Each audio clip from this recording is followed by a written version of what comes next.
ও দাদা শোনো, এখানে এসে বসো। টাকা আয় করার একটা দারুণ সহজ উপায় বের করে ফেলেছি। এসো এসো এসো।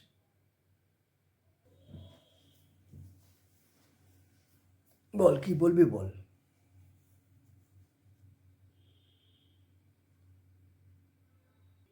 চোখ মোটামোটা করে কোনো লাভ হবে না। তুমি আগে আমার বুদ্ধিটা শোনো, তারপর কথা বলো।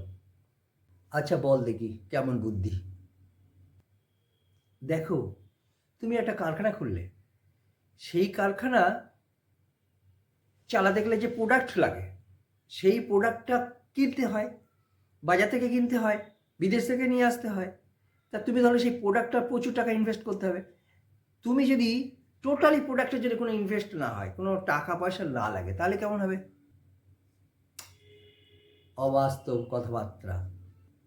দাদা তুমি কি জানো, ভারতবর্ষে তেমন প্রচুর পরিমাণে তো লবণ লাগে, কিন্তু লবণ উৎপাদন সেইভাবে হয় না।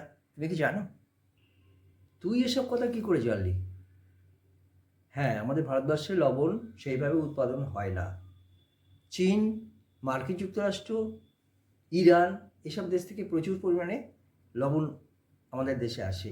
এছাড়া অন্যান্য কান্ট্রি থেকে আসে। যে সমুদ্রের কিনারার পাশে প্রচুর ঘন জঙ্গল থাকবে এবং এই জঙ্গলে প্রচুর শুকনো কাঠ থাকবে, সেরকম একটা জায়গায় গিয়ে। পাগল হয়ে গেলে নাকি? না দাদা, পাগল হয়নি।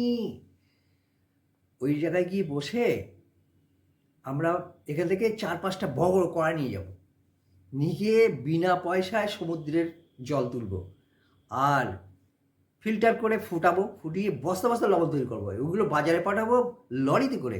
এবং বুঝতে পারছো তারপরে? আরে দাঁড়া দাঁড়া, তোর কথাটা শুনে আমার মাথাটাই ঘুরে গেল। আরে না, মাথা ঘুরবে না।